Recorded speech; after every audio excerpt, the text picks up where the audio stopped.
राज्य के पंचायती राज एवं शिक्षा मंत्री मदन दिलावर बीकानेर दौरे पर रहे। इस दौरान उन्होंने मूलावास में कुलरिया राजकीय बालिका स्कूल के निर्माणाधीन भवन का अवलोकन किया। तो आपको बता दें, उन्होंने पदम लाइब्रेरी और पदम मेमोरियल को भी देखा। साथ ही 16 बालिकाओं को साइकिलें वितरित की गई। इस दौरान एवन टीवी संवाददाता के सिंह ने तृतीय श्रेणी शिक्षकों के तबादले सहित विभिन्न मुद्दे को लेकर शिक्षा मंत्री मदन दिलावर से खास बातचीत की।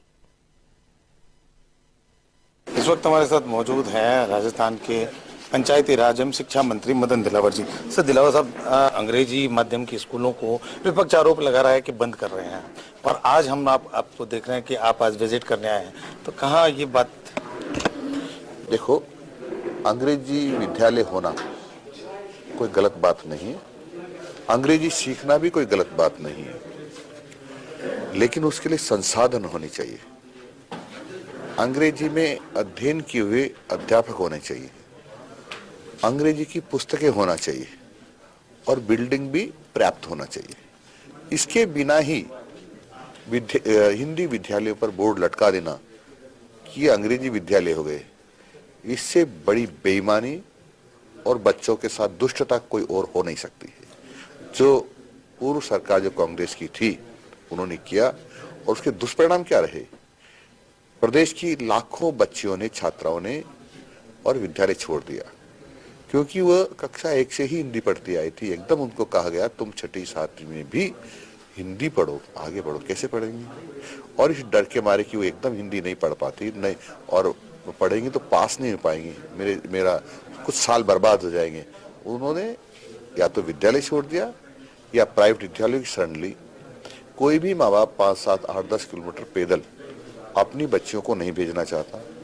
कोई भी जाकर के अपनी बच्चियों को, छोटी छोटी बच्चियों को शहर में रख करके अकेली को वो पढ़ाएगा, ऐसा अभी मानस नहीं बना जनता का।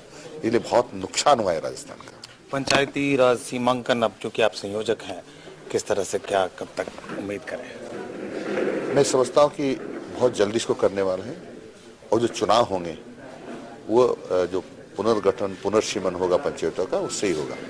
एक ज्यादातर जो विपक्ष है, जो आरोप ये लगाता है कि सरकार के मंत्रियों की और विधायकों की, भाजपा कार्यकर्ताओं की, तमाम ये जो अधिकारी हैं, ब्यूरोक्रेट्स, जो सुनते नहीं है, मानते नहीं है, ऐसा कुछ क्या?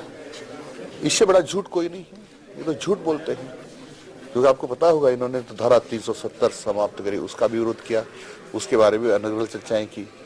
भगवान राम का जब मंदिर बनने की चर्चाएं हुई, तभी भी उन्होंने कहा भगवान राम तो कपोल कल्पित कल्पना है, भगवान राम तो कोई है ही नहीं देश में, इसलिए ऐसे लोगों की चर्चा करने का तो फायदा नहीं है। उसके अलावा अंतिम सवाल, लोगों को बहुप्रतीक्षा है ट्रांसफर्स की, टीचर्स ट्रांसफर्स की, उसके बारे में क्या कहेंगे?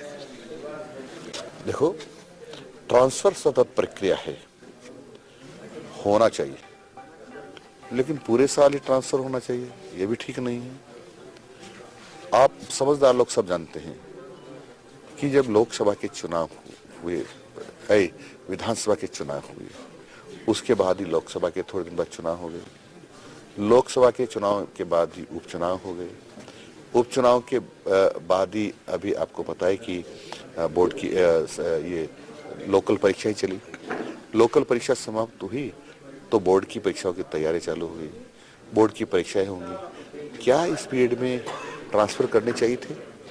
नहीं करने चाहिए थे, लेकिन जो ही बोर्ड की परीक्षा होगी, समाप्त होगी मार्च में, ट्रांसफर खुलेंगे। धन्यवाद सर। ये थे मदन दिलावर, जिनका कहना है कि ट्रांसफर्स जो शिक्षा विभाग में जो अब तक नहीं खुले हैं, वो अभी इस सत्र के एंड में जरूर खुलेंगे, और उम्मीद ये की जा रही है कि आम जो ब्यूरोक्रेट्स के बारे में जो धारणा है वो बिल्कुल झूठ है। ये कहना है मदन दिलावर का। के सिंह, एवन टीवी, नोखा, सीलवा, बीकानेर।